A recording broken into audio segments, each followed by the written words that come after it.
with my dad, you're a synth pro, and I'm just a Chad. I'm a black belt, you know what it is, and my carpet, it's all covered in jizz. I'm Jared Genesis, do you know what I am saying? I'm hanging at playground, watching kids playing. I'm an alpha, I live with my dad, you're a synth pro, and I'm just a Chad. I'm a black belt, you know what it is, and my carpet is all covered in jizz. I'm Jared Genesis, do you know what I am saying? I'm hanging at playground, watching kids playing.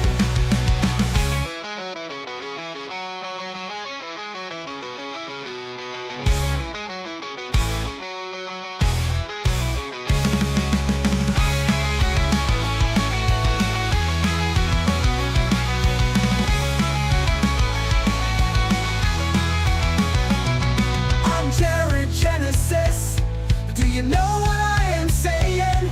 I'm hanging at playground, watching kids playing. I'm Jared Genesis. Do you know what I am saying? I'm hanging at playground, watching kids playing.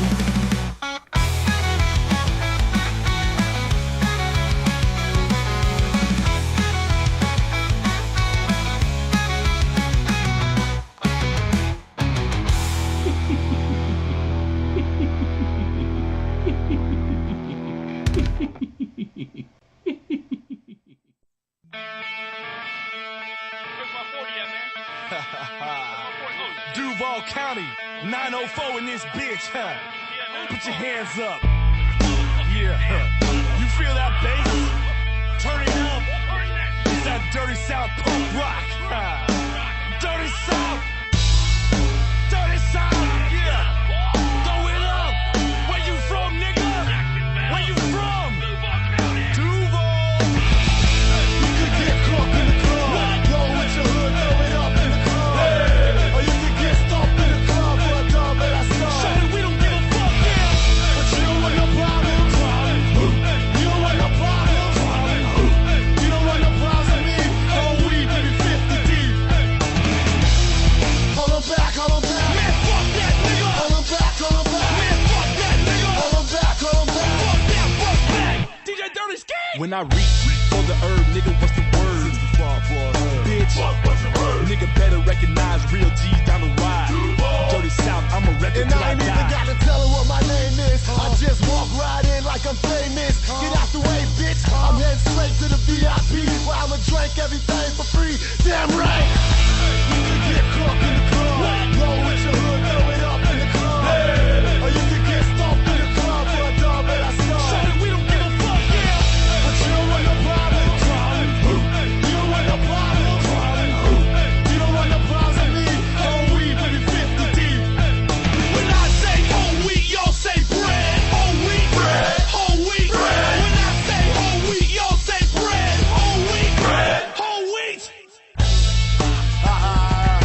Y'all motherfuckers don't want no problems, nigga. Whole wheat bread, bitch, Southside Duval County. It's that dirty South punk rock shit. Y'all gonna have to try extra hard to get up in this punk shit now, nigga. Y'all niggas don't want no problems, nigga. Shut up. Back the fuck up.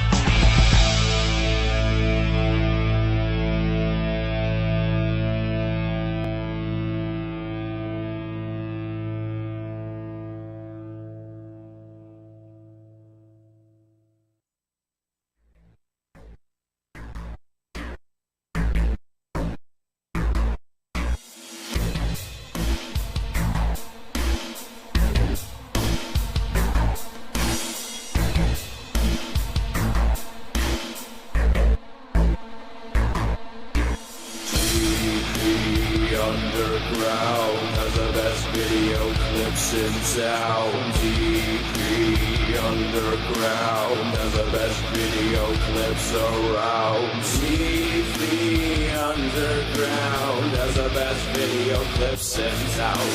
TV Underground has the best video clips around. TV Underground has the best video clips in town. TV Underground has the best video clips around. TV Underground has the best video clips in town. TV Underground has the best video clips around. TV Underground has the best video clips in town. TV Underground has the best video clips around. Hi, everybody. Hello, hello. How is you? How is you doing? This is the Spin Till You Spew pre-show. Later tonight, myself and Shabisky will go head-to-head and Spin Till You Spew trivia. The way it works is we play rounds of trivia, and at the end of each round, whoever's not in the lead has to spin the wheel. And when you spin the wheel, there's different types of alcohol on it, and you must drink a shot of whatever comes up. And that's how it works. And basically, whoever either throws up or passes out or gives up or dies is the loser. Thankfully, we've had no deaths yet. I invite all of you to sign up for our Patreon. Our Patreon right now, we're running a promotional discount. You can look down in the description below. You can get 15% off your first month by visiting the link down in the description and using our discount code. Go there and sign up. Sign up. It helps the show. It helps you. There's going to be hours of entertainment tonight that you don't want to miss. It's competitive in nature. You know what I'm saying, bro? It's very competitive in nature. And Shabisky will join me later. I'm starting really early. Gonna watch some videos like usual. Hopefully pick up some new patrons. Maybe get some donos. Get us a little closer to the goal, too. You know how it works. We used to have a physical wheel. But that got, it fell once and broke a bunch of shit. So I'm glad we don't use the physical wheel anymore. The digital wheel is just as good. Here it is. What would I hypothetically drink?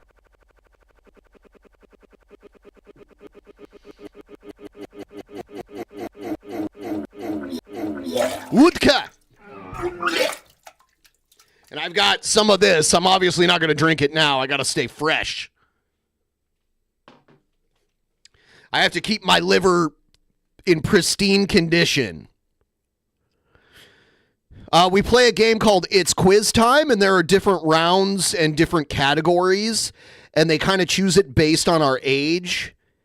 So it's who knows what's going to happen. Maybe Shabisky will pull out his big brain and destroy me. I don't know. But please like this stream. Help us get the word out. Please sign up. If Shabisky shows up already drunk, then that's an issue. That is not going to be good for him. He should not do that. He should not show up already drunk. That's a no-no, Shabisky. That's a big no-no. I could see it happening, though. I don't know. But yeah, yeah.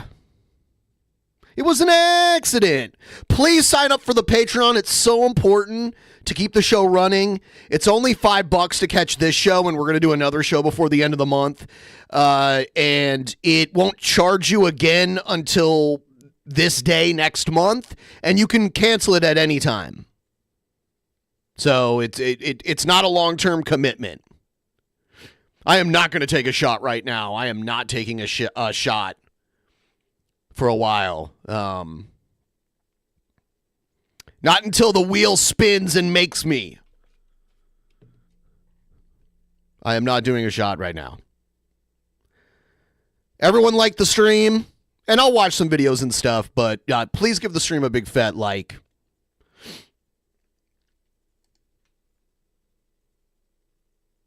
And I'll tell you what. If we can get to 35% of the dono goal, I'll drop a link in the I'll create a gift link for 5 uses.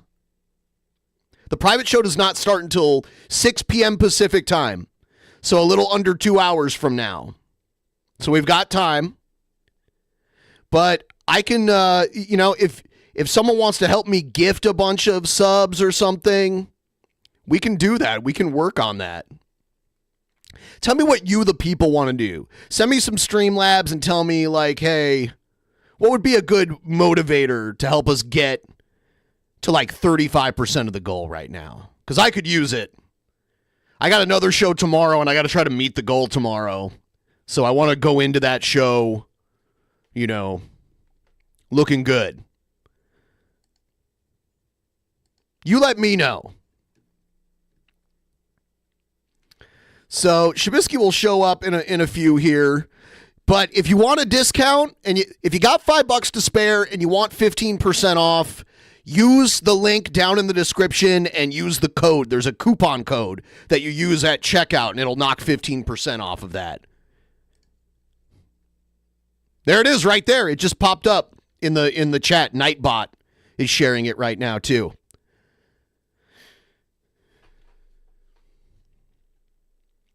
Nightbot.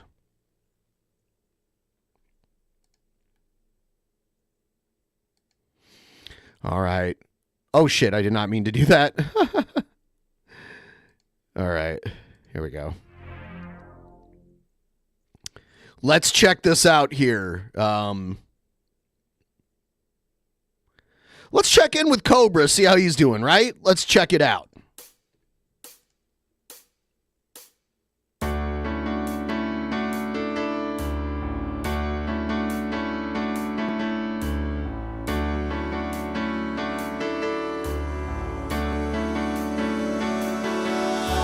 Somewhere in the world today, men have got to stand up strong, face the truth about themselves, to understand what went wrong. I know we can find a way. I know we can find a way. I know we can find a way. Stand up. It's amazing. Stand up. It's amazing. Stand up.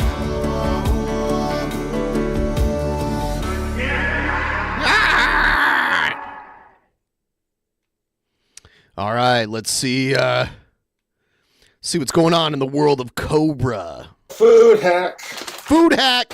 It's a McRib food hack. Coming your way from Mickey D's. Gonna have ourselves a snack. Because King Cobra makes the best food hacks. We got our Diet Coke.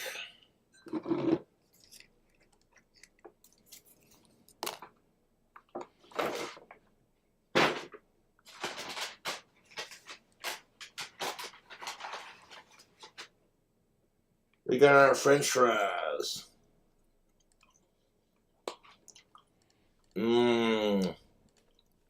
I don't like what McDonald's fries become after they cool off.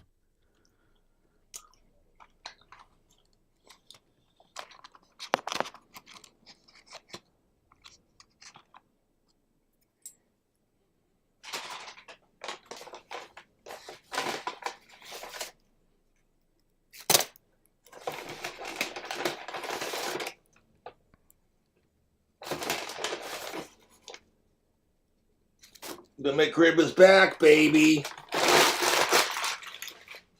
And we're about to do a food hack with this McRib.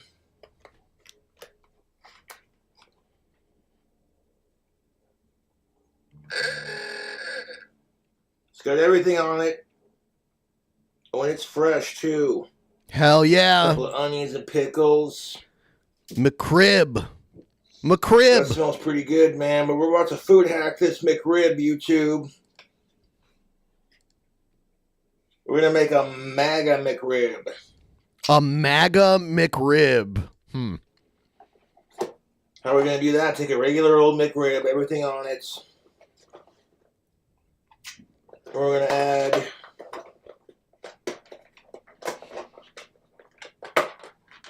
Bacon. some of their bacon to it.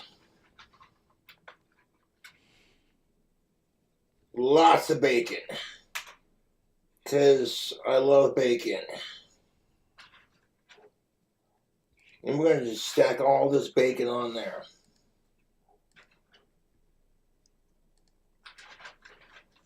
That's a lot of bacon.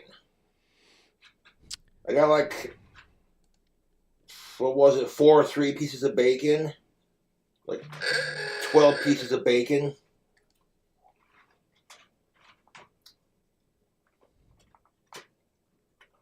Aruga!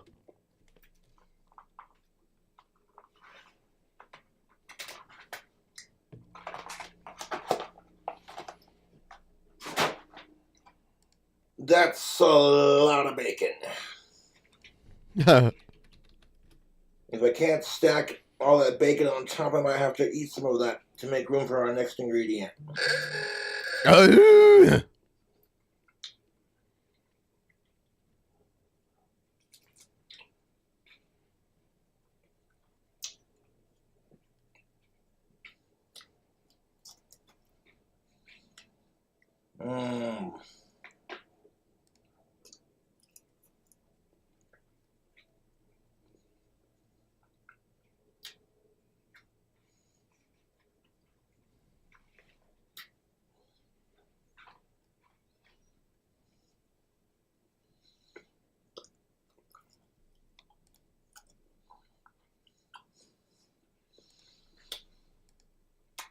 That's a nice thin layer or thick layer of bacon.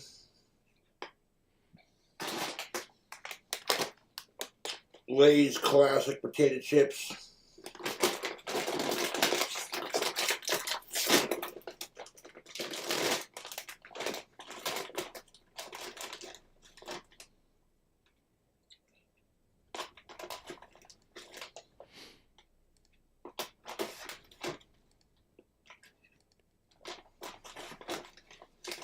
We'll stack 4 chips on there.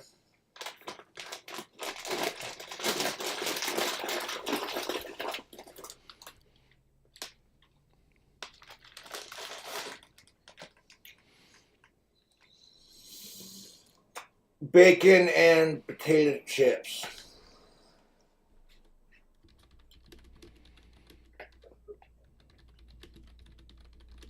Is our top bun. Gonna sandwich it. Bacon.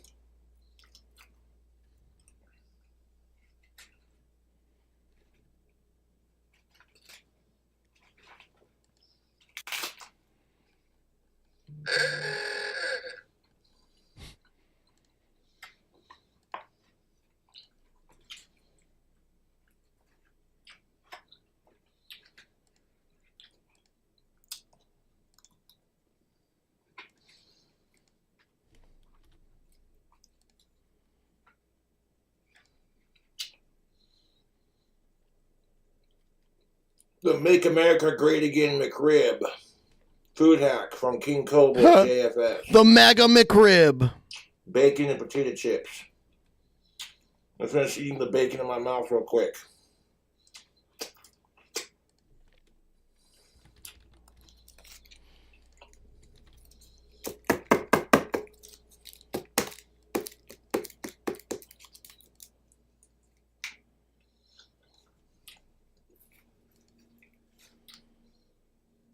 Get the straw out.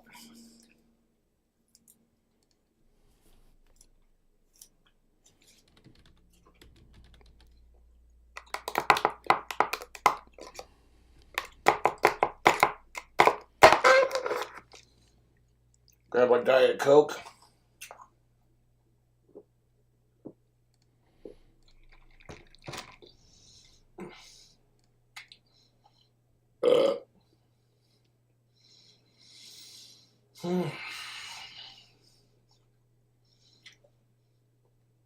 The Make America Great Again McRib. Unofficial Trump-inspired food hack from McDonald's. Oh, no, don't lie. Don't be modest. Trump called you and said, Cobra, I want you to make the best McRib, the Mega McRib. It's the greatest McRib. Believe me, I know McRibs. Because King Cobra JFS, he makes the best food hacks. This I know. King Cobra Underground makes the best food hacks here in town. King Cobra Underground has the best food hacks anywhere around.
Put this deliciousness up.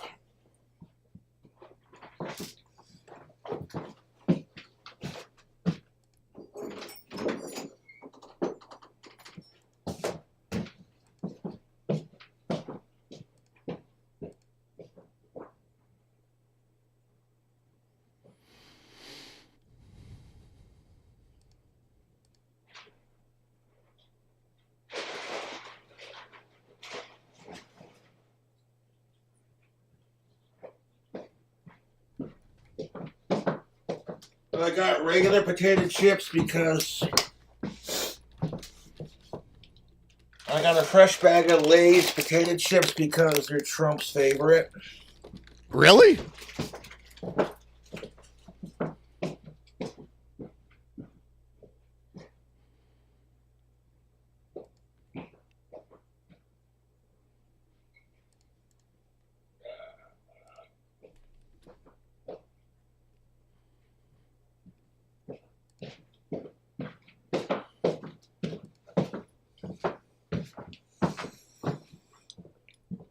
Sit down for a second.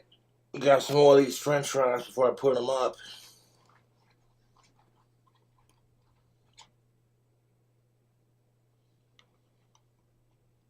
Not a sponsor.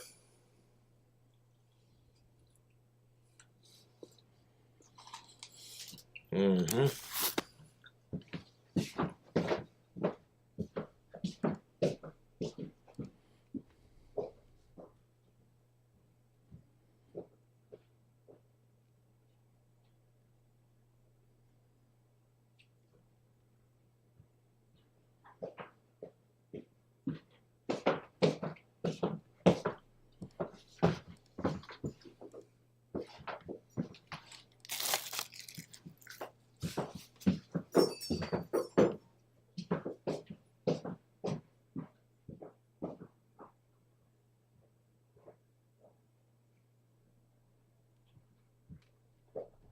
I love how I want to be at this level someday. First of all, that sandwich is messy. Plenty of barbecue sauce. Sweet Baby Ray's. I could have gotten Lay's barbecue potato chips, but I went with the regular instead. That's a salty sandwich. Yeah, all the bacon. Who? McDonald's, when you walk by a McDonald's, you smell like fat and salt. And they pump that smell into the air. Burger King smells like a grill.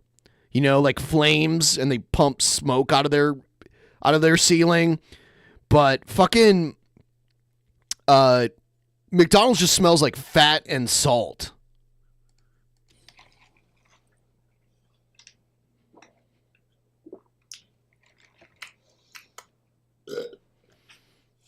What can I say about the MAGA McRib food hack? It's good. It tastes like America. It tastes like freedom. The potato chips add a nice crunch to it. All that thick layer of bacon on top of the McRib sandwich. I fuck with it.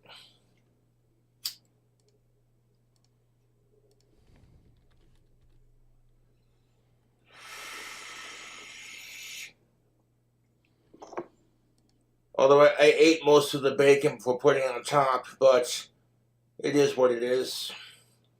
The MAGA McRib food hack. And I got a large Diet Coke to wash it down. And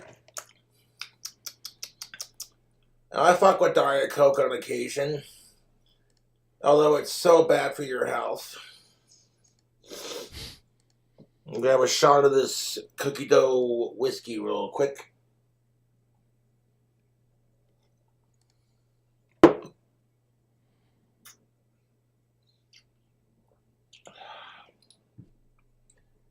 This stuff is fucking delicious. It tastes like whiskey that's been infused with the flavors of... Like, it tastes like raw cookie dough and with like a really sweet whiskey. Would recommend it. But anyways, YouTube, thank you for watching my food hack, and happy weekend. You are welcome. All right, so that's what's going on in the co-reverse. Spin Till You Spew is not happening for like an hour and a half. An hour and a half. Please sign up. There's a link in the description. There's a coupon code to get 15% off, if you would be so kind. Sign up, 15% off.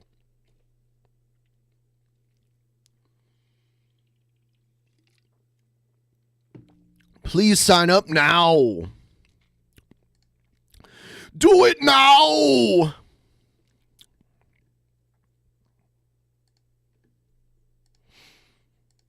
Spawn till you spawn.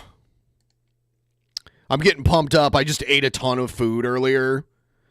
Because you got to have that, you know, you got to have that food in your gut to soak it up. You know what I am saying, bro? Hey, vote in the poll. He's got a much younger liver than me. You know? I'm an old man, and I've done this almost like 10 times, I think, now. So, it is going to be one hell of a night.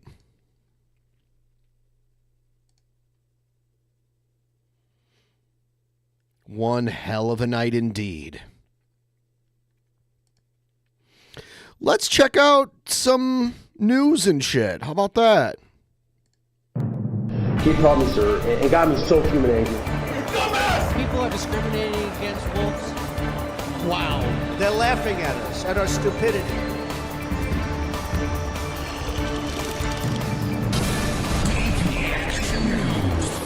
And you better well learn to love it.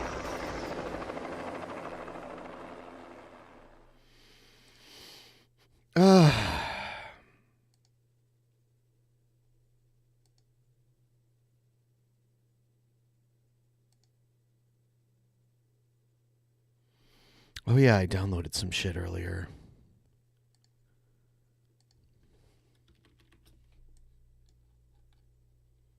Check this out. They tricked this little kid at a basketball game into thinking he won a PS5, and then they took it away from him and gave him a jersey instead. It's like, why was the PS5 there? Check this out. Christmas just over a week away, but the Charlotte Hornets are taking heat tonight on social media for appearing more like Scrooge than Santa. Queen City News anchor Julian Sador explains how they almost left a young fan feeling like he got a lump of coal in his stocking. That's well, he got it somewhere. Hugo has been receiving some letters from some really cool Buzz City kids. What seemed to be a chance to spread holiday cheer ended up earning the Hornets a bunch of Grinch-like jeers on social media because the gifts that Santa Hugo was handing out weren't for the young fans to actually keep. I was like texting with a few friends of mine. I texted them the video. They were like, oh, Jack got a PlayStation 5. That's awesome. I had to kind of explain to them that actually, no, they took it back. Video of the encounter went viral on social media Tuesday, with the poster Adam Turner explaining the old bait and switch. So Queen City News reached out. Like, why even have it there? Getting in touch with season ticket holder Alexi Phillips. I remember, you guys can look this up too. There's a documentary about it, $1 million shot, where this guy got picked out of the crowd at a basketball game, and he had to make like a full court shot to win $1 million, and he made it. And then they tried to get out of paying him for it because they found out he had played like college basketball or something. And eventually Michael Jordan found out about it, and Michael Jordan paid the guy out of his own pocket the $1 million, which obviously Michael Jordan can afford that. It was like back in the day when Michael Jordan was still playing. But yeah, apparently this has happened a couple times. Would taken his 13-year-old nephew Jack to the game against the Sixers.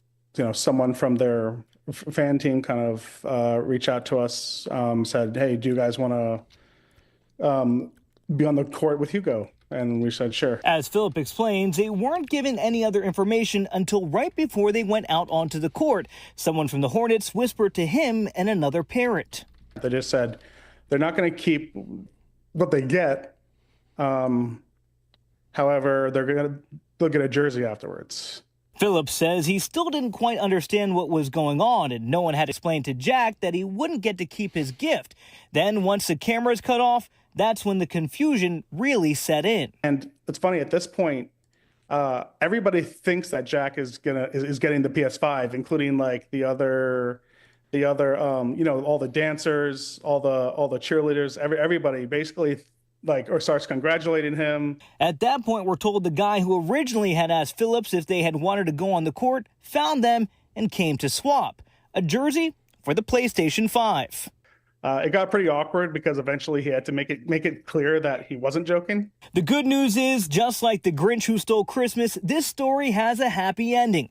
The Hornets released a statement to Queen City News reading in part, simply put, they turned the ball over and that they'd be providing Jack with the PS5 he should have taken home and a VIP experience at a future game. Wow. As for Phillips, he says the Hornets reached out to him and Jack's parents and are good in his book after owning up to what they did. He just thinks there could have been much less sting from the Hornets had they not had less Santa sting Hugo from the Hornets. Ha ha ha. Ha ha ha. in on the old switcheroo. The funny thing is, if he had just gone out in the first place and they just gave him a jersey out there on the court, he would have been stoked. Julian Sador, Queen City News.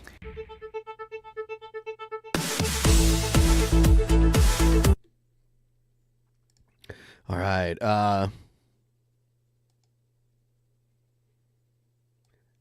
Apparently, Luigi is in the same jail as Diddy. Did you guys hear about this?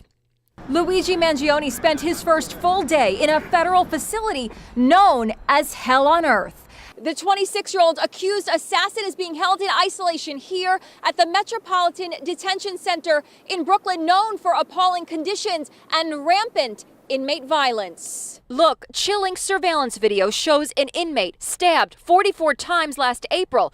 Miraculously, he survived. After processing, Mangione will be moved to a special housing unit on the 18th floor, where he will share common space with a famous prisoner, music mogul Sean Diddy Combs, who is awaiting trial for sex trafficking charges, which he denies. Breakfast this morning consisted of cereal and skim milk. Lunch was a fish sandwich, baked potato, and green beans. Dinner is Italian, lasagna with Dinner is Italian. Well, we heard you're Italian, so... meat sauce or pasta fagioli. During the holidays, it's terribly lonely. He will be able to get a holiday visit, assuming visitors are approved. I don't think that will happen at this time. Sam Mangle is a prison consultant familiar with the facility. If you were counseling Mangione, what would you tell him to survive? Try to keep as low profile as possible. Obviously, where he is now, he will be fine.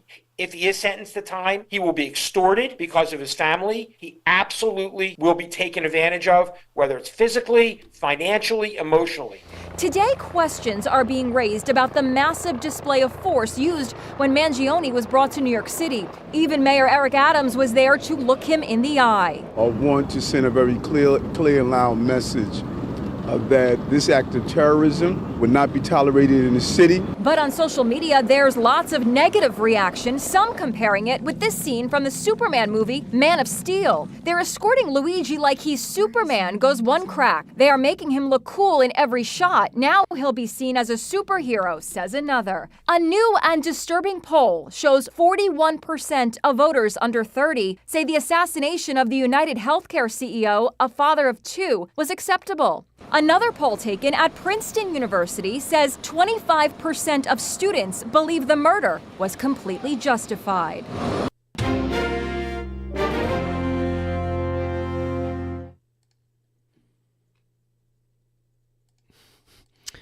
Yeah, justified, I don't know, but it's like,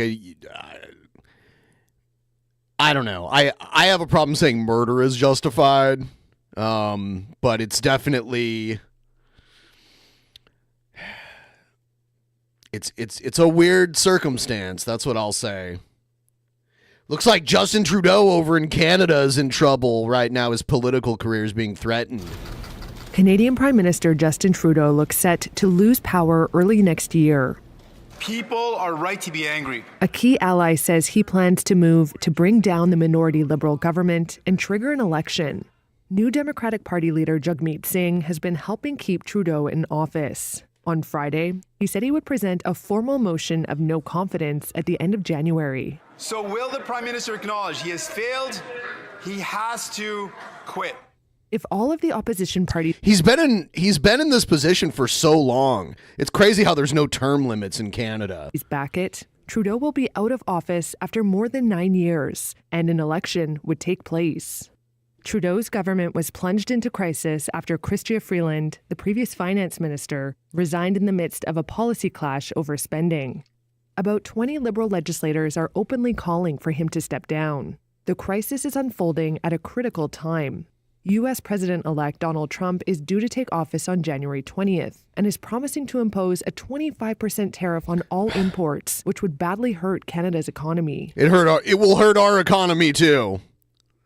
Let me see. This looks like, yeah, this is Toronto. Because it's the Spadina streetcar to Union Station. Union Station's the main train station. I can tell this is Chinatown. Right here.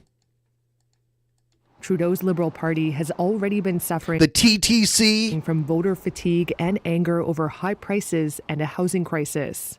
A string of polls over the last year and a half show Trudeau's Liberals would be badly beaten by the opposition Conservatives. They've been calling for an election for months. Way better than DC.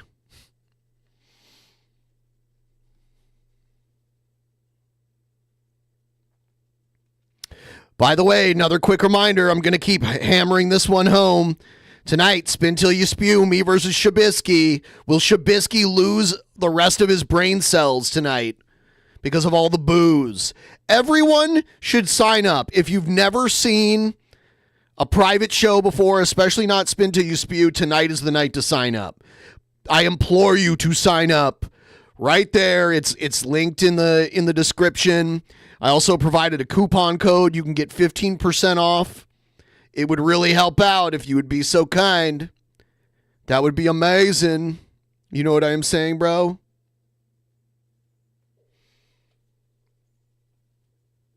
Yes, sign up.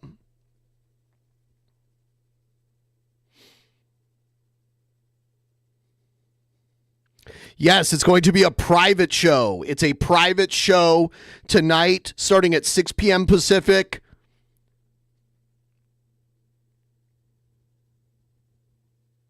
It's going to be sweet.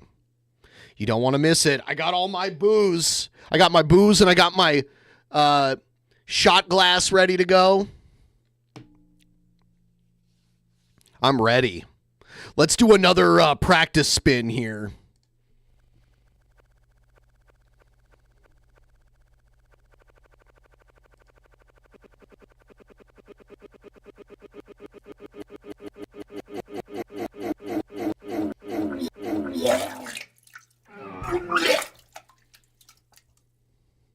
Roar.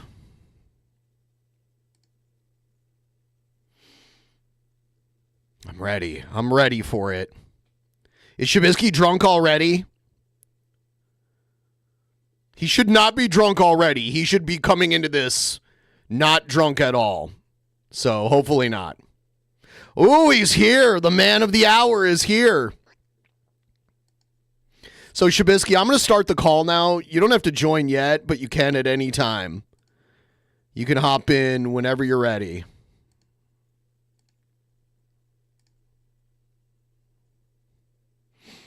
Hopefully you're not drunk already, Shabisky. But if you can join right now, that would be cool because I got to pee really bad.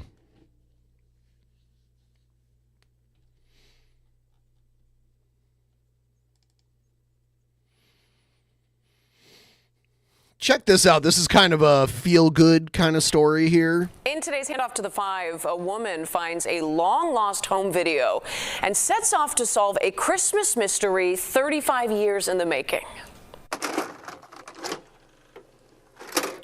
You don't need to eat, Shabisky, pussy. Airplane, yeah, I see that. That's nice. We bought this TV like about a month ago, and we wanted to get a VCR to go with it for the nostalgia of it.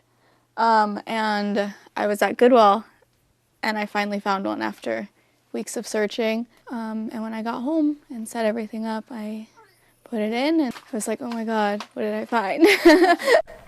What she found in that Arizona thrift store was a 14-minute video of little Christopher celebrating Christmas Day 1989.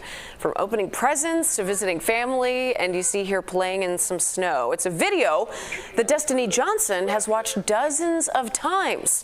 It's a video she wants to return to the family, partially because of what happens next.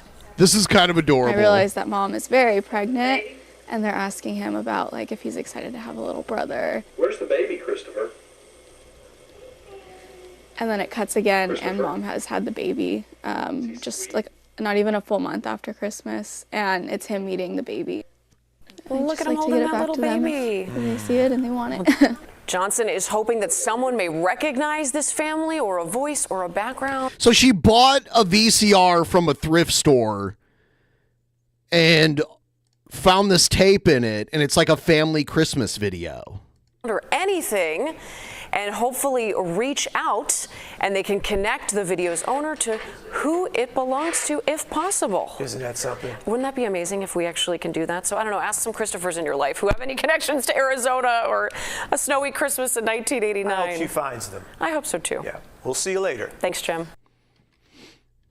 Huh. I had seen a longer story about this somewhere else, but that was a little blurb.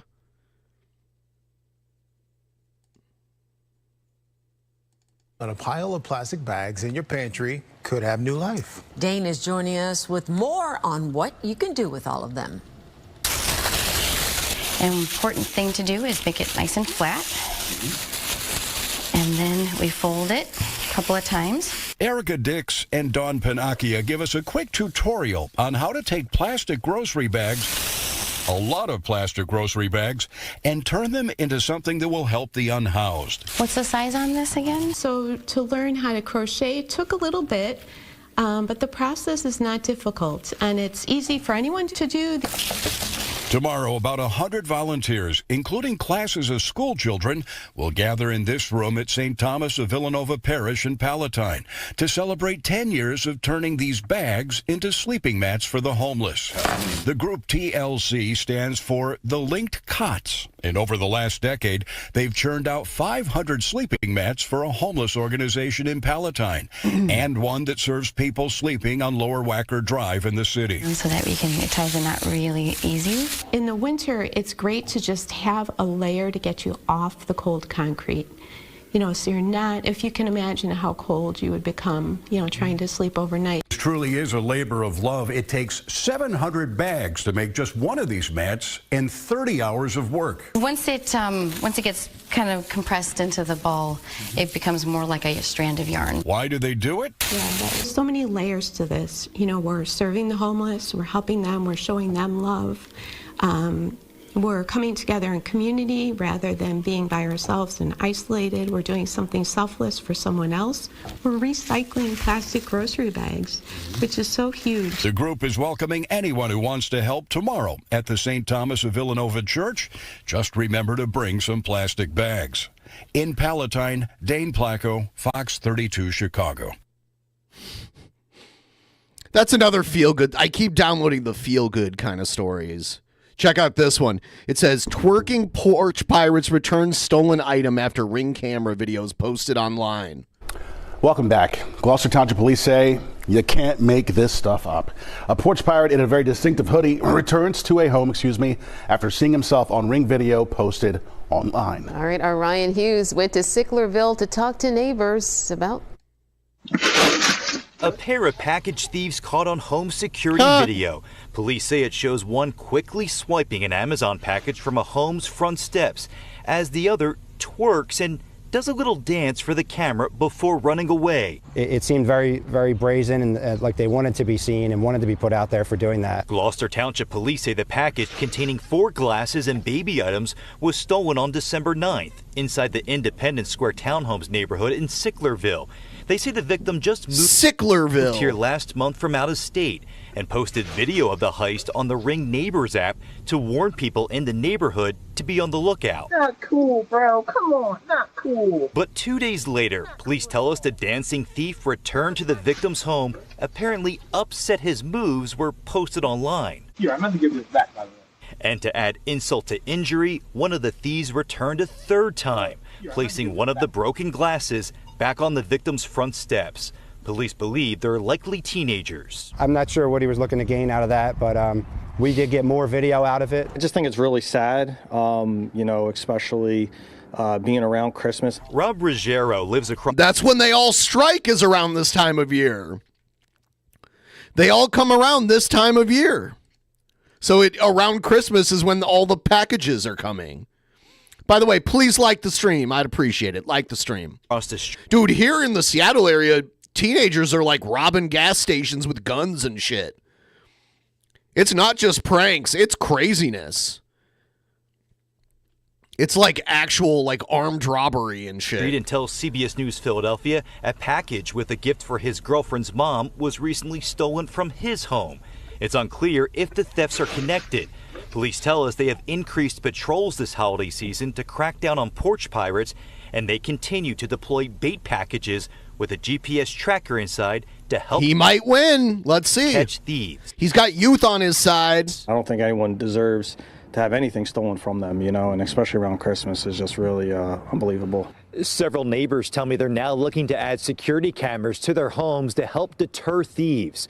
If you recognize the 2 porch pirates in that video, Gloucester Township Police would like to hear from you. In Sicklerville, Ryan Hughes, CBS News Philadelphia.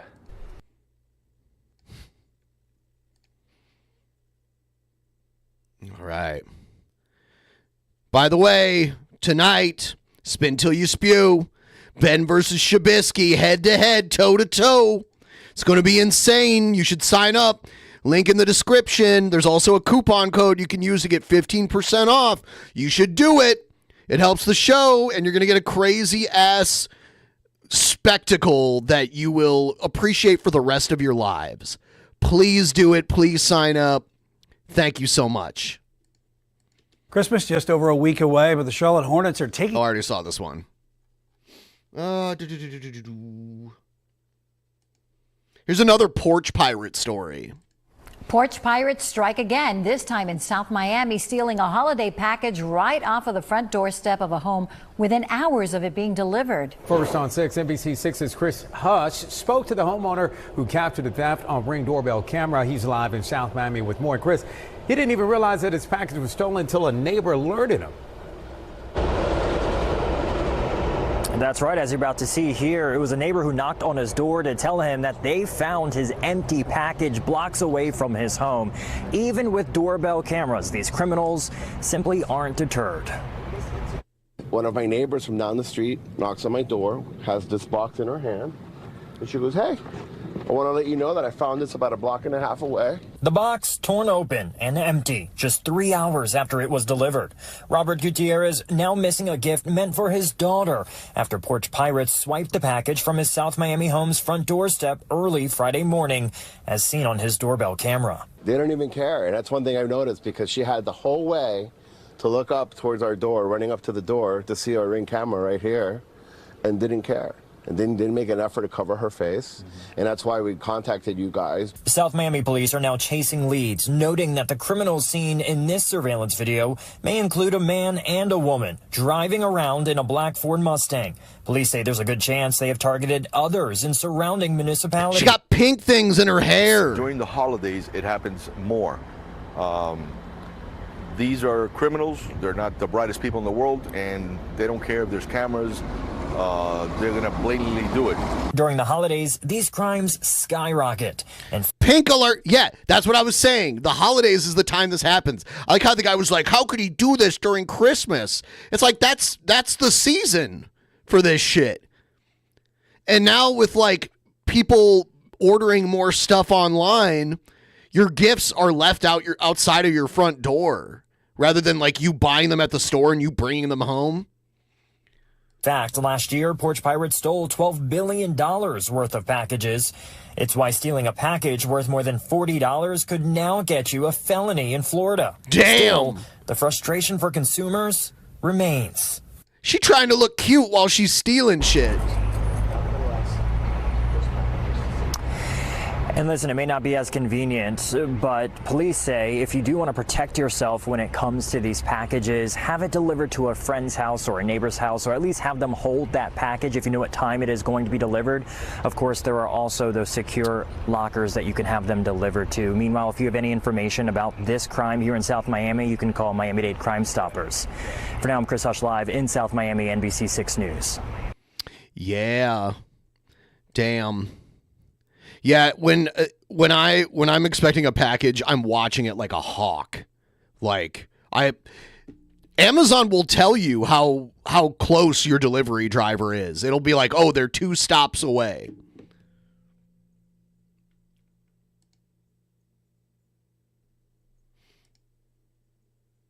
Oh, no, I'll accept defeat. I think I lost last time. I think I lost to Jeff Holiday last time. I accept defeat. I don't give a shit about pride, all right? If I lose, I lose. Thieves don't care because cops don't care. Pride is such a fucking pointless thing to have. I'll be proud if I win, but if I lose, I lose. There's no point in, like, denying it.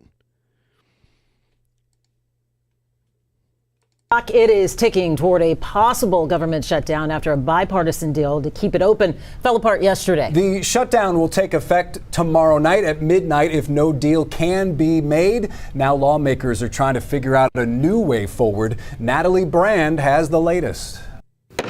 Less than 24 hours after a bipartisan deal unraveled, Republicans are divided over how to move forward. This is a situation created by Mike Johnson and his leadership team, who clearly failed to coordinate with President Trump, failed to coordinate with their own members, created this bill that's a disaster. President-elect Donald Trump upended. He looks so tired walking through that door. The initial agreement late Wednesday. He told CBS News' Robert Costa that the bill included too many concessions for Democrats, and he now says that he'll oppose any deal that doesn't remove a law limiting how much money the federal government can borrow.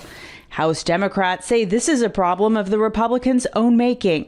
We are prepared to move forward with the bipartisan agreement that we thought was negotiated in good faith with House Republicans, along with Senate Democrats and Senate Republicans. While some Republicans are calling for a narrow stopgap measure to avoid a shutdown, others are insisting $100 billion in disaster relief must be included. We're talking about a possible government shutdown. Here in Washington, well, there are parts of this country that have been affected by the storm who are effectively shut down. And until we fund them, they have no hope. The latest funding fight also has some Republicans raising questions about Mike Johnson's future as House Speaker. This is what you get with Mike Johnson. You get total capitulation. The new Congress will vote for House Speaker January 3rd. Natalie Brand, CBS News, Capitol Hill. Richest man in the world has enormous influence in the upcoming administration. Billionaire Elon Musk, co-head of President-elect Trump's Department of Government Efficiency, has been ubiquitous as the transition team does his work. He's even gotten a spending bill killed that could have led to a government shutdown the weekend before Christmas. Take over, Elon! The president-elect is facing major blowback today after first budget. Is he going to do the weird little jump? Elon Musk took charge and ordered Republicans to torpedo a major spending bill, bringing the government to the brink of a shutdown. Kill the bill, Musk blasted. This bill is terrible. What a scam.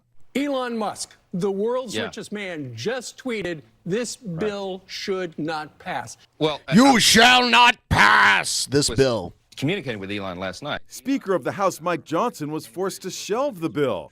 Now everyone's asking, who is in charge? I think Elon Musk believes he's president. Headlines today are calling Elon the shadow president. And this, Vice President Trump, as Musk calls the shots. The guy who's never Vice President Trump. Yeah, you know, Elon, he could never be president because of the rules on what it takes to become president. He wasn't born in the States. So he bought his way into like being co-president with Trump. And Trump will allow it because that's where the money's coming from. I guess is now effectively running these United States. Democrats on Capitol Hill today are... He bought this. He bought Twitter because he wanted it. Expressing outrage. Look, billionaires are running the show here. And so what I want to say to people is you thought you voted for Trump. You didn't actually. Who's taking orders from whom? Musk is calling the shots. I believe it because Trump's getting paid. Trump's in debt. All the legal shit that he had to pay for, he's not doing well financially. So Elon's there to pick up the bill. But Republicans are on Team Elon. Kentucky Senator Rand Paul is even pushing Musk to be elected Speaker of the House. Oh my God, he could be. No, you know what? He could be, but then he's not eligible to be president, so he wouldn't be third in line to be president the way the speaker normally would be. Because for those of you who don't know, you know, there's the president, and if something happens to him, the vice president takes over. But if something happens where like let's say the president and the vice president are together somewhere and someone assassinates both of them, then the Speaker of the House becomes president.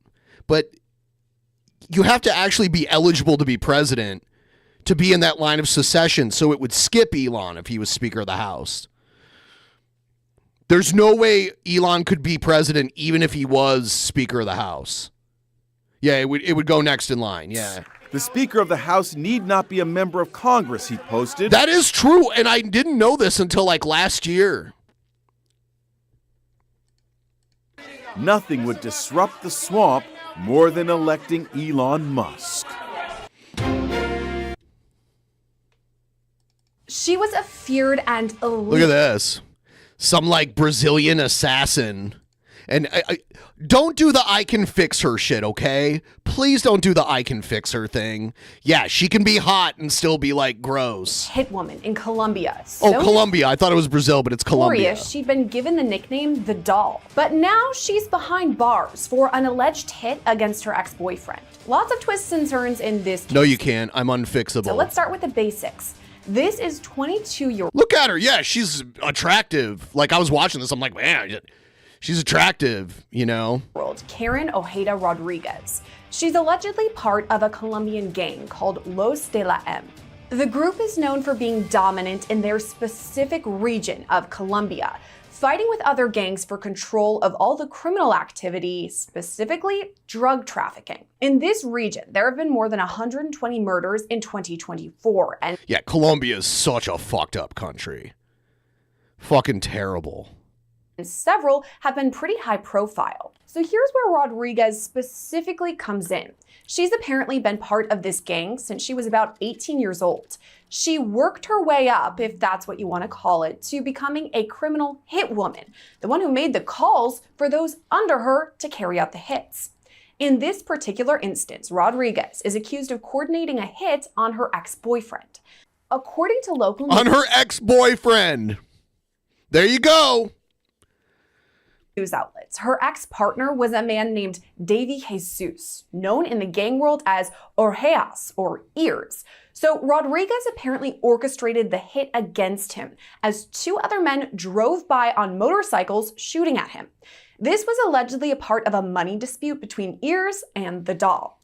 So eventually Rodriguez was picked up by the police along with another one of her co-workers, for lack of a better term. This other suspect is a man known by the alias of Leopoldo. Now, Colombian authorities found them in possession of a 9mm handgun and are now putting the gun through ballistic tests to determine whether it was used I don't think the gun laws in Colombia are the same as they are in the States. in this particular murder. So far, we don't know what charges Rodriguez or this Leopoldo character are facing, but it's in relation to this gang activity and at least one murder. Hey, I know you're multitasking when you're watching our videos, so if you are out and running errands, you have to download this new app called Upside. It gives you cash back on daily essentials. I use Upside every time I pump my gas. Look at this product so easy, placement. and it's free, so why not? Here's what you do. Download your work defense attorney with an emphasis on your day. Let's bring in Meg Strickler, a criminal defense attorney with an emphasis in international law. Meg, thank you for coming on with us today. Happy to be here. Now, this story, when I started reading up on it, to me, it almost sounds like a movie. I mean, we have this young woman in her young 20s. She's apparently this assassin with a long background and all of that. I mean, it kind of sounds like a story. So this stuff really happens? Yeah, unfortunately, I actually do drug trafficking cases. And so you would be very surprised how much of it goes on and how pervasive it is and how much money there is. And so when you have a lot of money involved, you're going to have murder. And I think that's unfortunate, but therein lies the issue with the entire drug scene globally. Does it make things more complicated that this is a gang-related crime? I know that you do some background in the drug trafficking. Obviously, that's involved here. Does it make things more difficult for investigators and prosecutors? Yeah, because normally, as with any kind of gang thought process, is that you're going to have multi-spokes of a wheel, if that makes sense. So the wheel will turn, but you have multi-spokes doing the different things. So this person's not going to know what this person's doing, and this person's not going to know what this person's doing. So if you bust this... Okay, that stare right there looks psycho, but also kind of attractive at the same time. But unlike most of you, I don't think I could fix her. I don't think she's fixable. But I will say, that stare right there, both frightening and kind of hot at the same time, right? Person, they can't necessarily flip on the others. And so it's a well-oiled machine as a result. And do not wish to liken this to running a business, but it really is. It's like running a business. So they know how to run it efficiently so that all the spokes in the wheel run independent of each other. And then also if one goes down, they know how to make sure the other ones stay going so the wheel keeps turning. I mean, it's a really fascinating but yet scary concept. That's a really good description that you gave there. I really like that because it makes sense in a way. I don't think you're... No, they just said earlier her ex-boyfriend, she put out a hit on him. They're trying to accomplish. But also another question of mine with the gang-related stuff. If they do know what their coworker, for lack of a better term, is doing, they probably don't want to turn on them or flip, as you said, because they're so insular and connected. Is that right? Yeah, now I'll talk broadly about gangs because I don't want to speak specifically to this gang or any other gangs but in general, a gang is like a family. And so you sign on to the family and then you treat them like family from there on after. So as soon as you're part of a gang and have been initiated in a gang and perhaps get tattoos, there's all this family language, shall we call it. And as a result, you'll never, ever, ever, ever, ever turn. Yeah, he broke up with her, so she tried to kill him. Why doesn't she just falsely accuse him of rape like other girls would? On a family member, their blood. So the gang part is real. It is very much part of our world today, and in the United States especially. It's not just Colombia. It's in other countries as well, and then also in our country. As you probably are aware, there are many, many gangs, and then there's initiation, and then there's also what's kind of interesting is, again, it's like a corporation. There are different levels, and then they have actually titles. And it's a very thought out, very real process to be initiated, to then to stay in. And then there's like OGs and there's governors and there's all this term of art. And I'm not making these things up. And as a result, once you're in the gang, they all got your back, like family. I'm glad that you broke it down in that way, kind of like job titles, because that makes it easier for all of us to understand. And in this specific case, this woman who was known as the doll, this elite, I guess. The doll. You could say assassin. She's only 22 though, so that stood out to me right away, but she's right at the top. She's kind of pulling the strings. I wonder, like, the doll, they call her, and like, she's only 22. She can't have that much experience, you know. Colombian Naked and Laughing? No, I don't agree. No, I don't agree. Because Naked and Laughing is a hideous creature, and this woman is very good looking. So I don't know.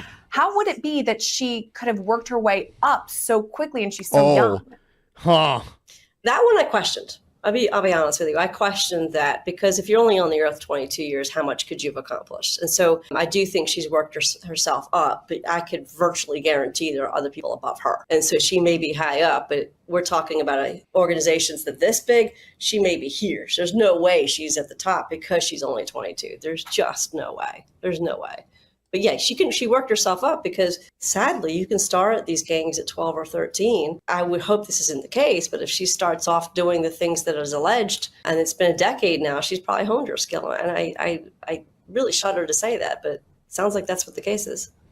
I think you're right, because she has apparently been involved with a lot of other hits, apparently, and she hasn't been arrested until now. It kind of leads into the story we're talking about today, the fact that it was her ex-boyfriend who was shot and killed, murdered in some sort of hit, and it sounds like she was the one behind it, pulling the strings. How does all of that work for investigators to get in and say, okay, we need her, she's the one who's behind all of this, and we're going to arrest her and charge her? Well, again, I don't know Colombian law, but I'll just speak here in the States. How the government here, and I'm sure it's probably similar concepts, we have RICO and we have conspiracy. So if we can link her to this, and this, but not this, guess what? Those spokes in the wheel I spoke of, you could be part of that one in the United States, be part of the spokes, and then the conspiracy is what gets you.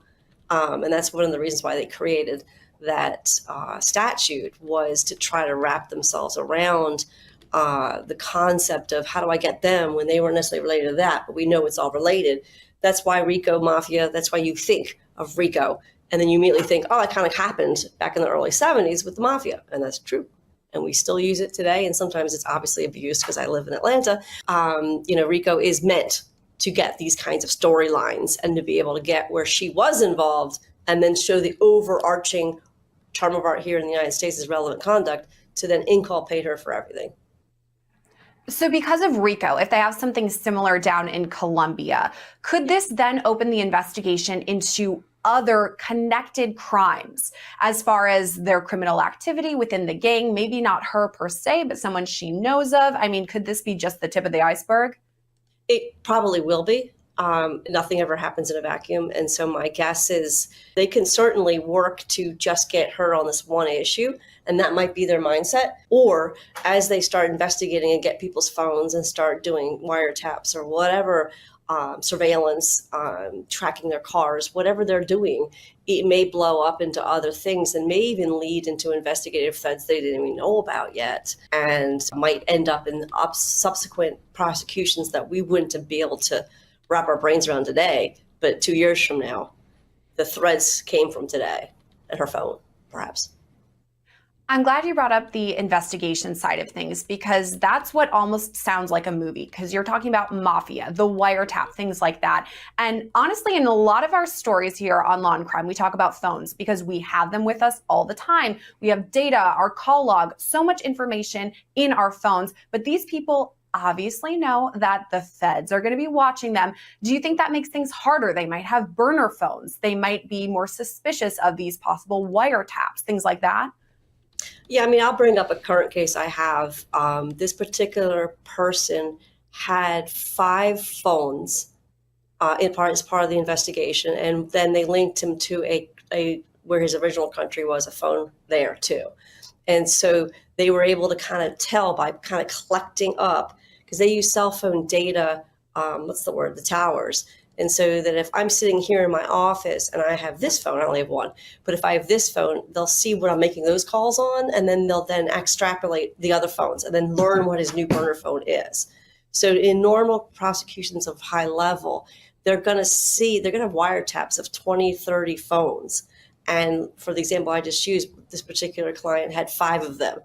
And so then you have 5 Celebrate, if they seize the phones, 5 Celebrate phones to look through. But the worst part is I'm just going to rub my head because it gives me a headache to think about, is all the wiretap data that you have to listen to and you have to run through. And then here's the extra fun wrinkle. It'll be in a different language. And I don't speak extra languages. So, I mean, then you have to have them translate it. So that will happen in this scenario because they're obviously going to be speaking Spanish, but if they're speaking a different language as well, that adds a fun wrinkle. And then here's the best part. They try to speak in code. So they'll talk about donuts, zips, watermelons, avocados. I can't think of, there's a billion of them. They all come up with silly codes, or one time it was like paying rent and these kinds of things. But those concepts, they then get in my case is they get the agent to come in and testify as an expert. And he'll say, well, watermelons mean this or avocados mean this. And then we lose if we go to trial, if they're believed, the agents are believed. It's an overwhelming amount of information because so many people are involved in these criminal organizations. So you're right to say, could give you a headache. I mean, it's just overwhelming for me to even think about. What about the possibility, though, of someone going undercover and actually immersing themselves within this gang? That's very normal. You'll usually get a low end. All right, give me just a second here. Shabisky said he got to eat. He eats like a bird, by the way. He eats so slow. He just pecks at it the whole time.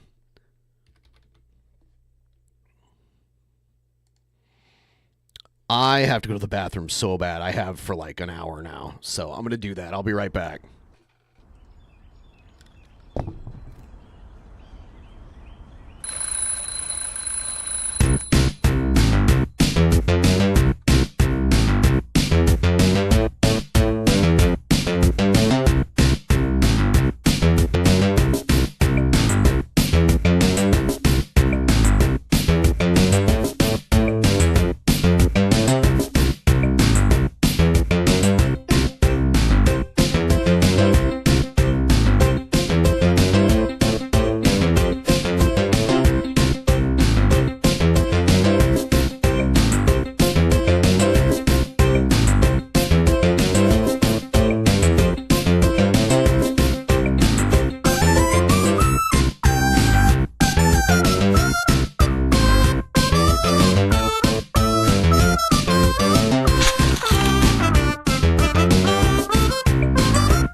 Damn, I could have sworn I remember that video being longer. I had to sit down on the toilet. So I'm back now. And yes, I did wash my hands, assholes. Person who, you know, just... We are less than 45 minutes away from Spin to You Spew. Please sign up, link in the description. You can get 15% off if you use our discount code. It's right down there at the bottom. Do us a solid and sign up to catch the carnage tonight. Who might be just a small drug seller, and then they might be able to then link up to somebody else. I don't know. That's one issue. The other thing is sometimes you can flip a higher end person who then do what we call controlled buys or controlled phone calls and then inculpate the others. That can happen. It just doesn't happen too often because it's a deadly situation. If you did that and then those people found out that you did that, unfortunately, then there can be a hit on that person's life and this young lady be out there killing her, him, whoever it is. It's very scary. What about the weapons? You brought up killing people. Obviously, that's a big thing with all of this. We're talking about assassins here, and they're using guns, but I'm just going to assume that they're scratching off the serial numbers or they're getting them illegally in some way, so it will be difficult to trace them to the weapons. Does that make things even more complicated? Yeah, the guns are a hard discussion for me because if you could, you know, sometimes I like to think what I could do to figure out a way to eradicate some of this stuff. And you're absolutely right. The guns are as pervasive as M&Ms. You know, they're everywhere. And yeah, of course, if I'm a convicted felon, I'm not supposed to have a gun.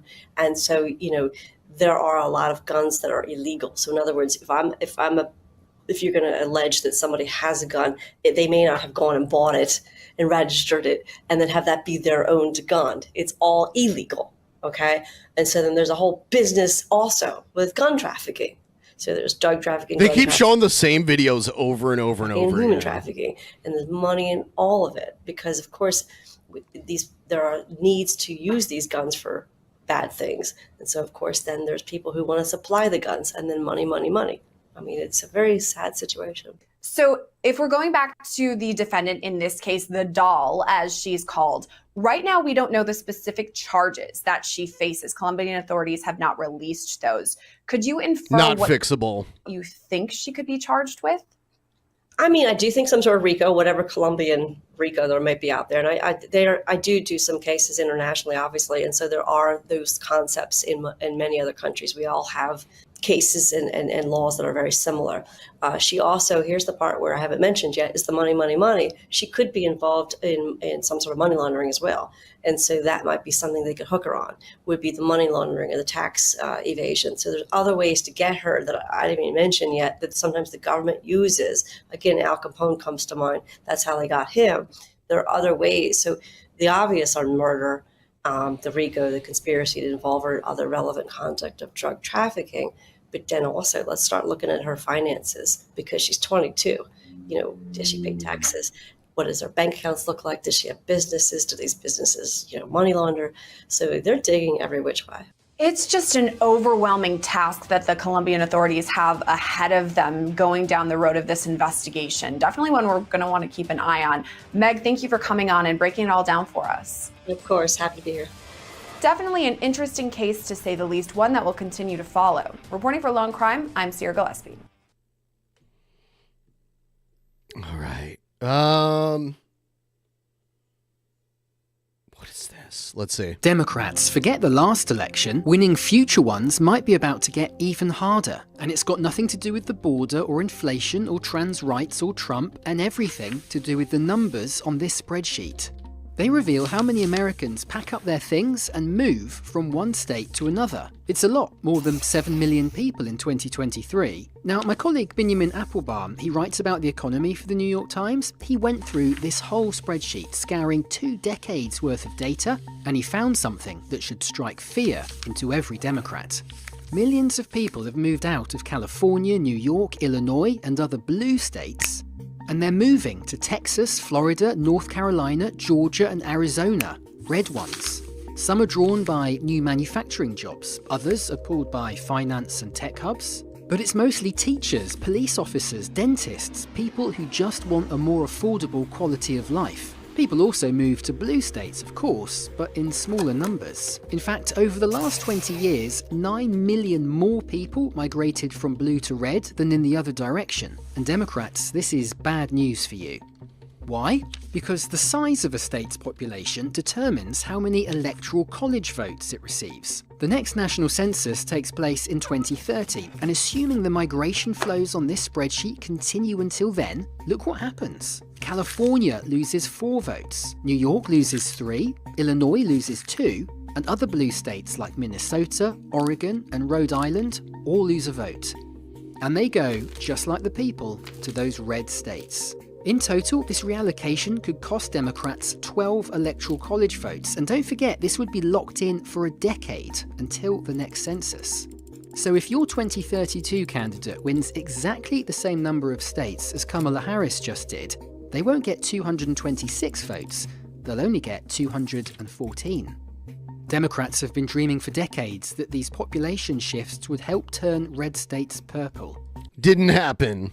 Instead, Texas and Florida have simply become bigger red states. Now look. Well, it's like a lot of people moved there. A lot of people moved from California to Texas and became more conservative after they did. Look, a lot could change before the next census in 5 years, but blue state... I thought this looked like Seattle. ...are going to have to change. That's, I can see Seattle Center. I see the Mopop Museum. Change first. People still want to live in California and New York, but the cost of living must come down. If the Democratic governors of these states want to avoid a decade of electoral oblivion, they have one job: make their states places people can afford to stay. Damn. Shabisky's eating like a bird. Everyone, do not fucking miss Spin Till You Spew tonight. I mean it. You don't want to miss it. You should sign up. Link in the description. Come hang out. Spin Till You Spew. Me versus Shabisky. Watch Shabisky projectile vomit everywhere. Oh yeah, I need to pin the Spin Till You Spew link. Hold on.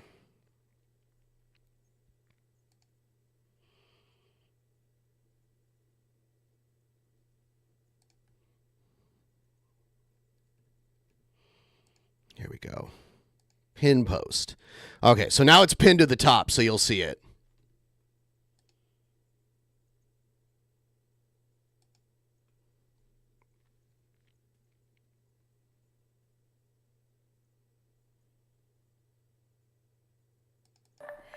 TikTok is facing a lot of pressure as the app could be banned in the U.S. if its owners do not sell to a non-Chinese company. Trump has said in recent days that he may reconsider it when he takes office, but the deadline to sell the app is before Trump's inauguration, and there are a lot of questions on if he can even do anything at that point.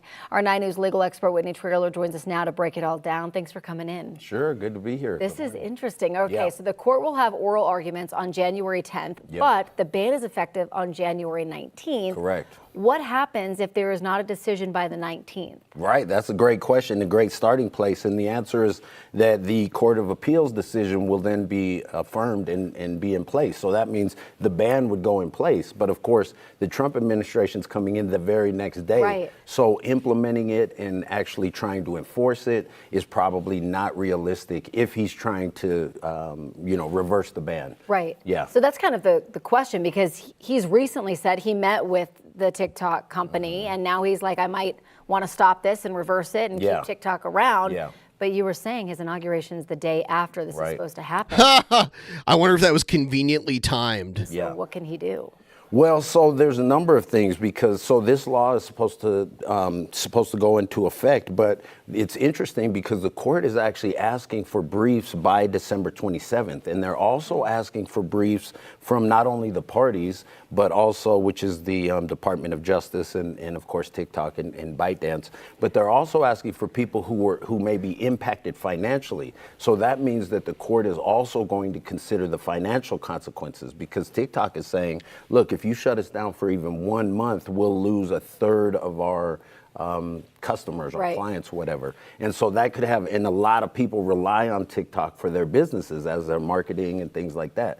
So I think the court's going to really kind of take that into account. But most experts are saying that they expect the court to rule before the 19th. That's why they have this whole expedited schedule. So if they have oral arguments on the 10th, that'll give them 9 days to make their ruling. So that's kind of the one side to it, which is like financially driven. But the other side, and this is kind of where it all started, was this started because of security concerns, right? Yes, this started because of security concerns based on the fact that ByteDance, who owns TikTok, is a company that's centered in Beijing, and Beijing has this civil-military fusion idea where they have to exchange information with the government. That's what it's reported. And so the concern was, Congress had this concern that, and actually President Trump at the time in his first term, he put the ban on, and then that got reversed, and then Congress passed the law. And so the concern is twofold. One is that they're able to gather information from us, because there's 170 million users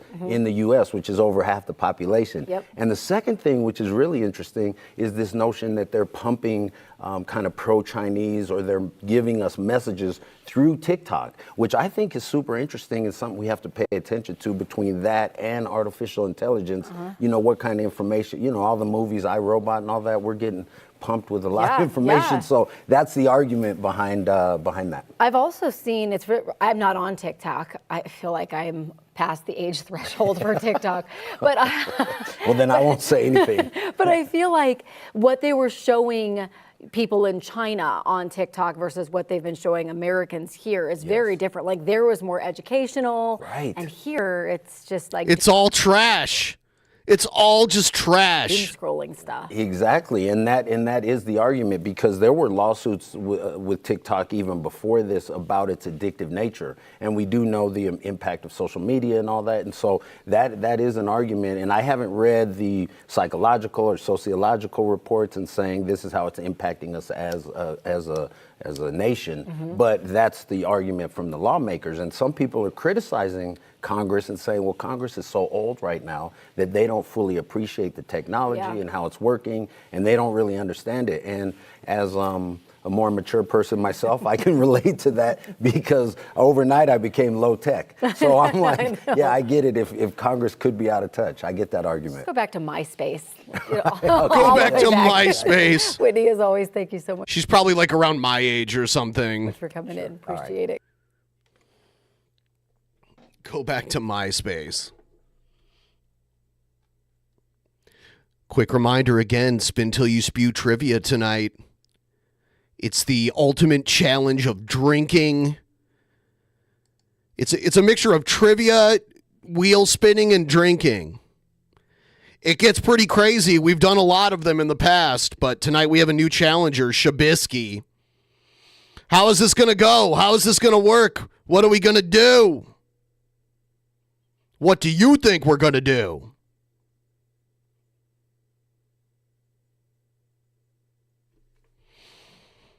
What do you think? Vote in the poll.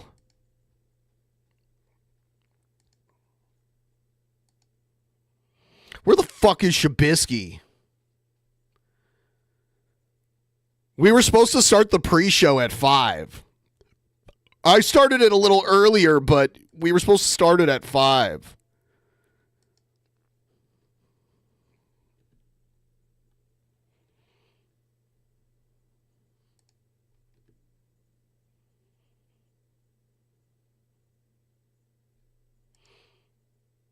Hurry the fuck up, loser. Hurry up and get ready to lose.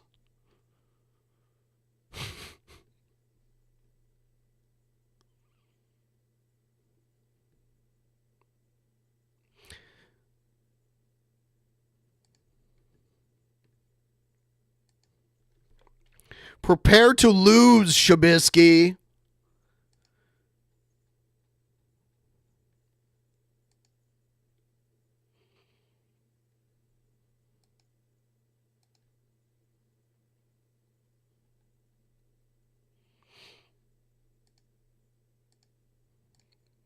Prepare to lose, Shabisky. You fucking loser. I see a few of you becoming free members. You haven't yet taken the step. You should. You should take the necessary step and become a paid member to watch Spin Till You Spew. We start in a half hour. There's a link in the description, and you can also use a coupon code that I have listed there at checkout to get 15% off. You get a full month's pledge. You have 30 days to binge watch all of the content that we have on there. There's a lot of it. I've broken it up into categories too. So the Patreon has a whole bunch of content going back to 2017. So you should sign up and take a look and see if there's anything fun on there that you might like. Lots of bingeable stuff. You know? The $5 level gets you all the private shows. The $10 level gets you a whole lot more. Let's just say that.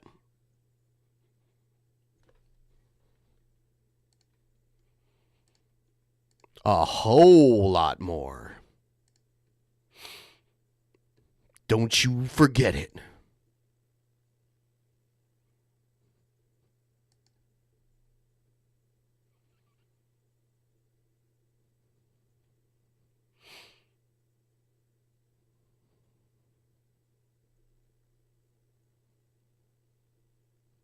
Try it out. I don't know.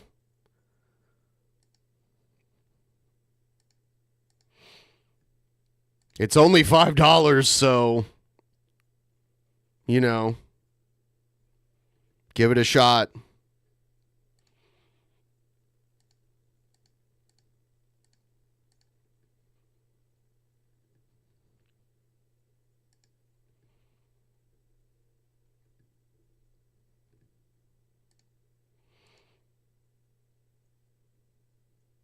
No, you don't. You don't have 12 children.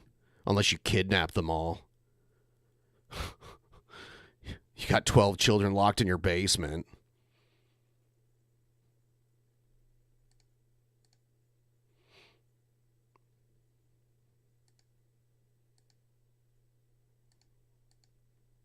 Try it out.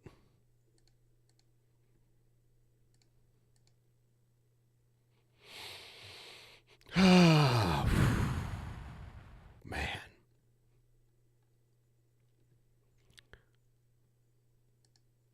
Shabisky has poor time management skills.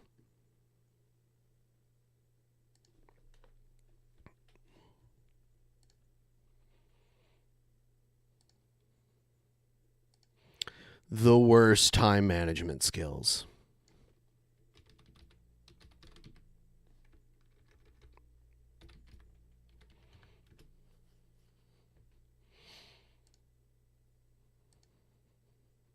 Oh, shit.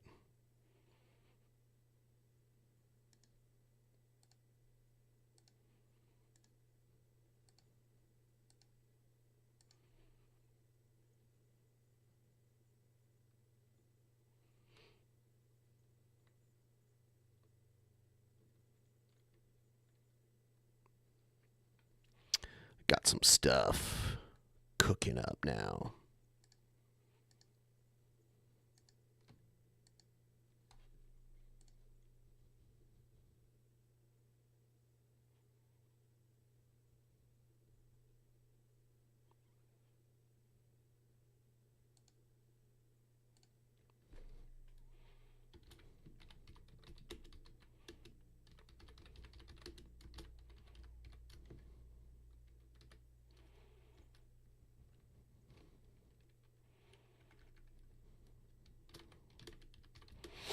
Mm-hmm.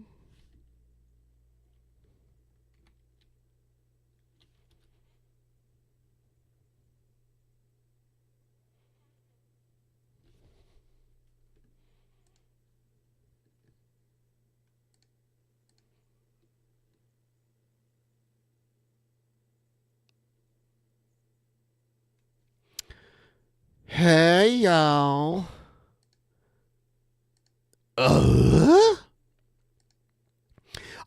I can't even tell you the last time I ordered DoorDash. It's been a while. These days, I just go pick it up myself because the DoorDash is like the fees to have it delivered plus the tip, like double the price of what you're buying. Did I ever play WoW? Yeah, back when it first came out, I played World of Warcraft for a little bit. But I haven't lately. I don't have any time to play a game like that. My big MMORPG, was Star Trek Online, which is kind of like, I mean, like, it's similar to WoW. I played that, and I played Star Wars The Old Republic. I was into both of those. I guess I'm more of a sci-fi guy.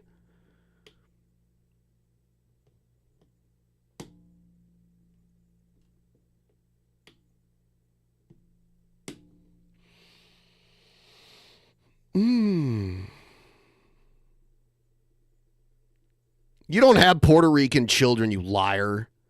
Unless you're trafficking or something.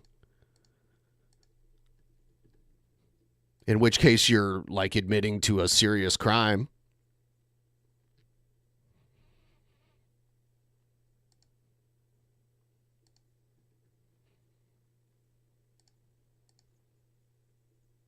Yeah, Star Wars The Old Republic is great, man.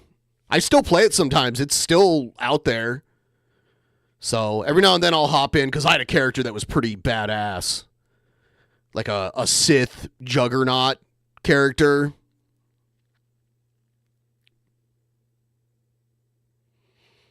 I played EverQuest before that.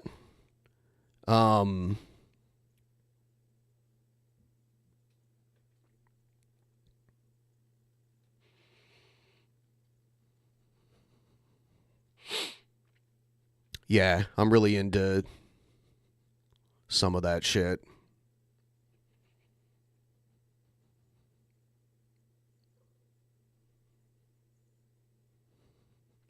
I only played the Marvel game a little bit.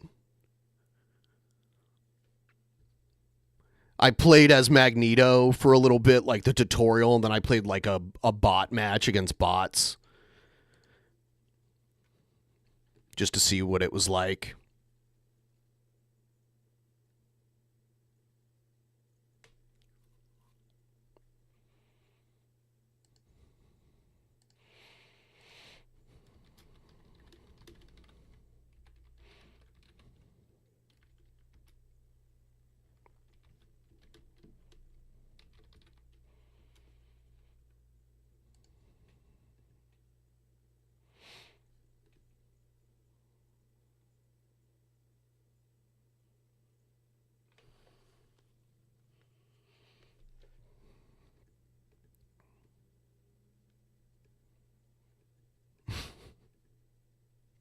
Yeah, I used to burn Dreamcast games a lot. I was really into burning Dreamcast games.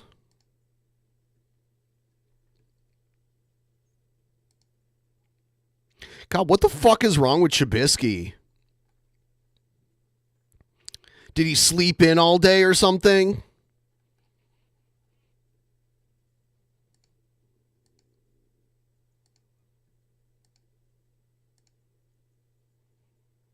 He's trying to delay the inevitable. I know. He has no respect. No respect at all. He's scarred. You know, a few of Mike Tyson's opponents were afraid to come out of the locker room to walk to the ring to face him. So I get it. I get it. He afraid.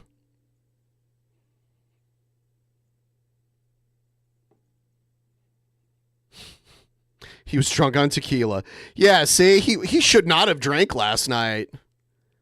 I did not drink last night. Trubisky is cringe and he cries all the time. Cry all the time. Cry all the time. Trubisky's alone and he cries all the time. I bet you he doesn't have the app on his phone either. Last night I told him what app to have on his phone. Let's see if he got it. If he heard me just now, he's probably downloading it right now, but...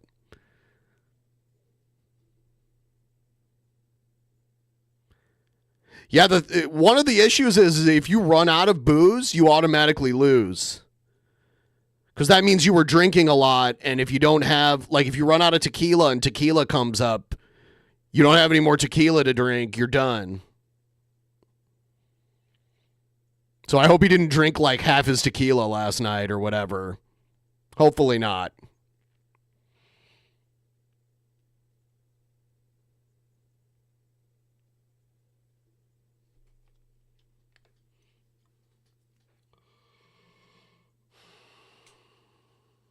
That's how the rules have always been. And yes, people have won that way before.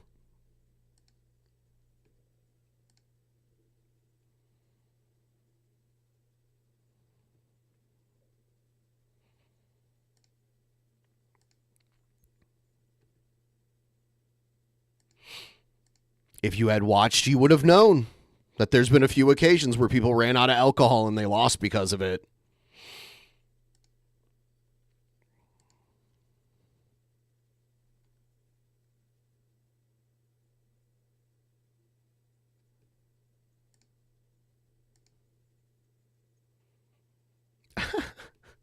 If Shabisky drank his tequila, like all of it, then it'll be like the thing I imagined Cobra would do if we agreed to spin till you spew. Where he just like drank it all before the show happened.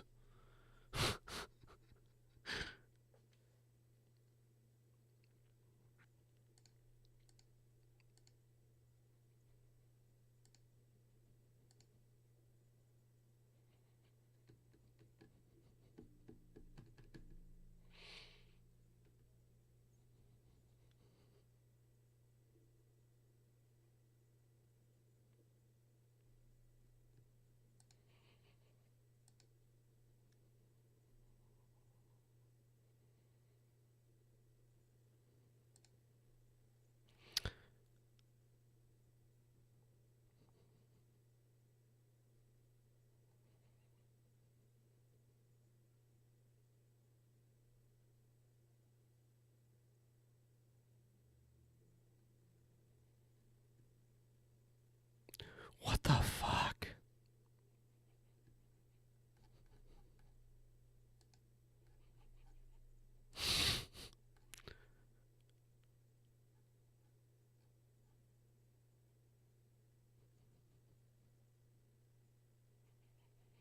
What the hell is going on?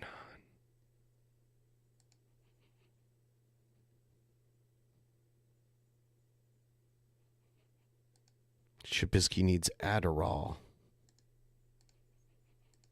All that Adderall.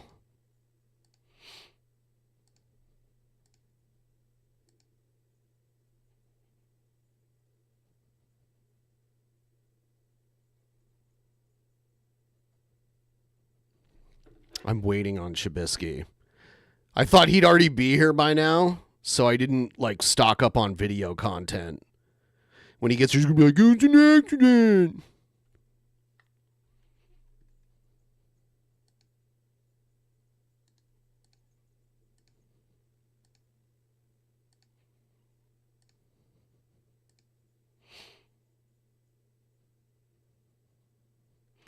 The end of Shabisky's stream from last night. Let's see.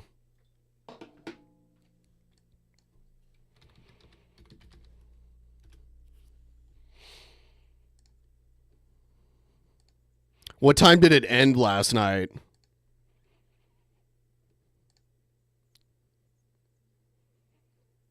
"12 hours ago.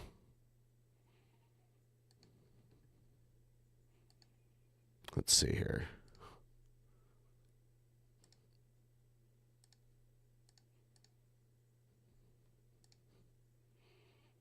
Retarded.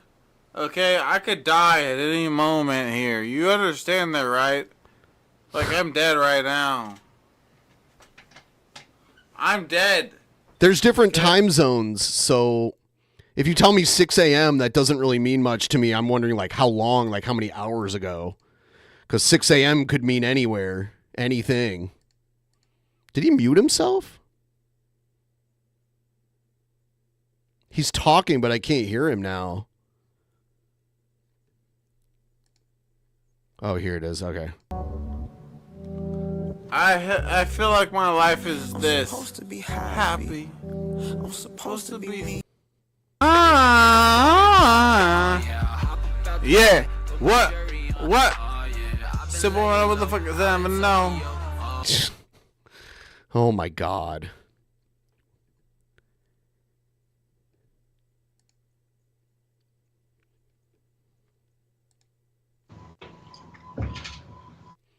Oh, thanks for joining us. Who? So did you drink all your tequila last night or what? Nah. How much is left? There should be plenty. Show me the bottle. Show me the bottle. Well, there's 4 bottles. Oh, you were drinking tequila last night, right? Nah, I had a little bit of all of them. Oh my God. But I highly doubt it'll run out. We'll see.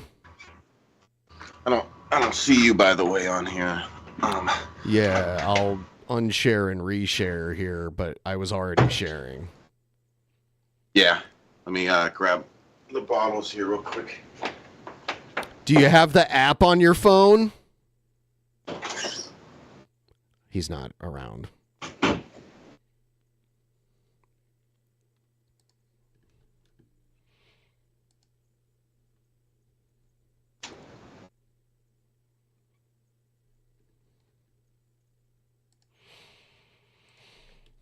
Oh my God, what a disaster. I'm betting no app too. I told him about it last night.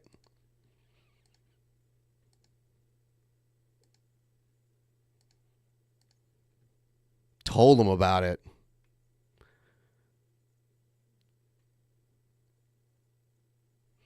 Mixing liquor is the name of the game. The name of the game, everybody. Mixing it up. Mixing that liquor.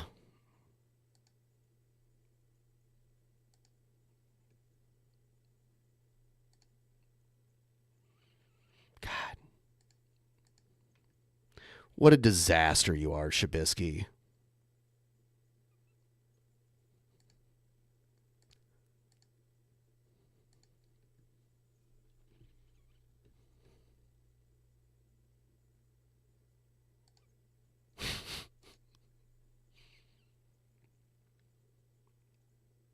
He shows up and then vanishes as soon as he shows up.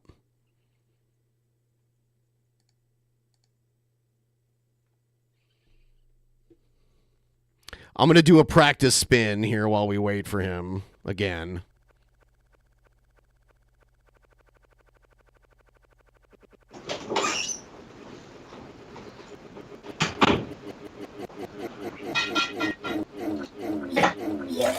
All right.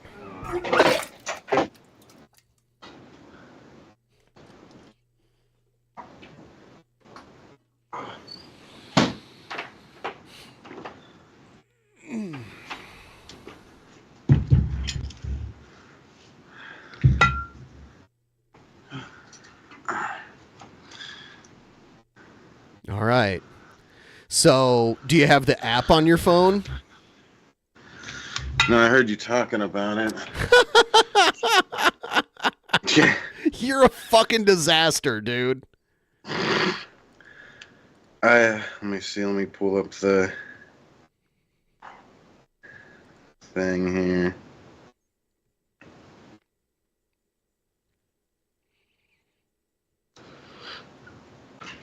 Oh. And I actually still can't see you. Should I leave and come back? Yeah, you should. I'll end it and call you back. Fucking seriously, dude.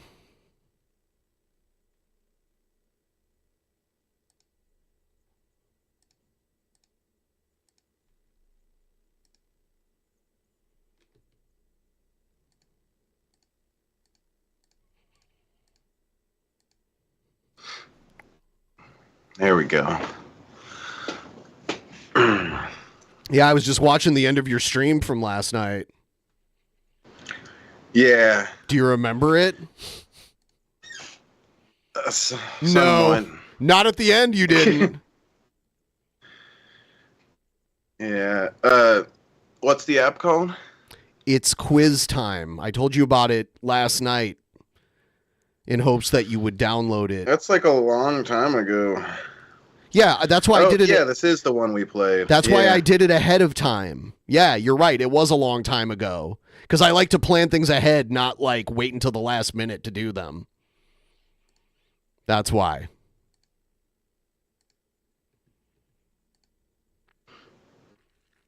I'm going to check. Oh, let me get a.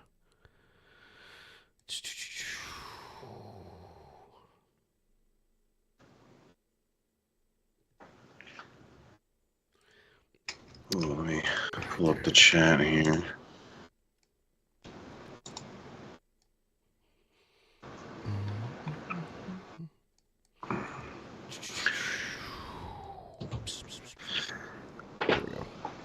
All right. Yeah, there's still lots left. We'll see. You know. Because you gotta keep. There's no substitutions. So if you run out of vodka and then you spin vodka again and you don't have any vodka to drink, that's the end of the game. So. Yeah. Yep.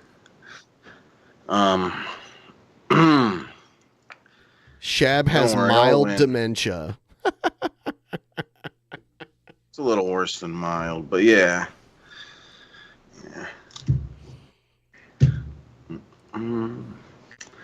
Yeah, so we're starting in 6 minutes.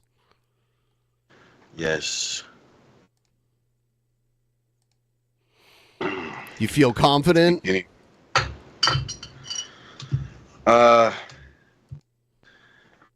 I don't know. I don't know. I don't. I feel a little crappy right now, but I'm Because you drank too much last night? Why would you drink all night before you're doing a drinking contest? I only did 8 shots. It's not that much, right? What do you think? Don't you feel like shit right now? Yeah, but it's more than that. There's other reasons why I feel like shit. So how does this game work again? We spin in our office chairs until we throw up. Is that how it works? Yep, that's how it works, Shabisky. Yep. All right. You're so right. My headphones might get a little tangled up. Yeah, around your neck maybe even. Ooh. Ooh. Oh, I'm ready. I got my shot glass. Yeah, I had to find my shot glass yesterday. Don't use it often. Yeah. Yes, I would advise not drinking all night before this. Because, it's kind of not a good idea. But it is what it is. But I digress. It's not training. It's not. Yeah, like people who are about to do like an eating contest don't usually eat like a buffet the night before or whatever. That's kind of what you did. But we'll see. We'll see how it goes. We'll see how it goes. I'm excited. Let me see. So what line do I go to, huh? The top, like, Top don't pour one, it. Yeah. Like, pour it as high as you can without it, like, being all the way up to the brim because you don't want to spill it. So. Yeah. Oh my gosh. All right. Okay. Well, I think we're going to do this. The link is in the description. There's a a 15% discount code right next to it. So if you want to sign up and check this out, we'd really appreciate it. It helps the show. It's going to be fun. I say let's do it now. And we will see all of you again very soon. See you. Become a Patreon. Become a Patreon. Ah.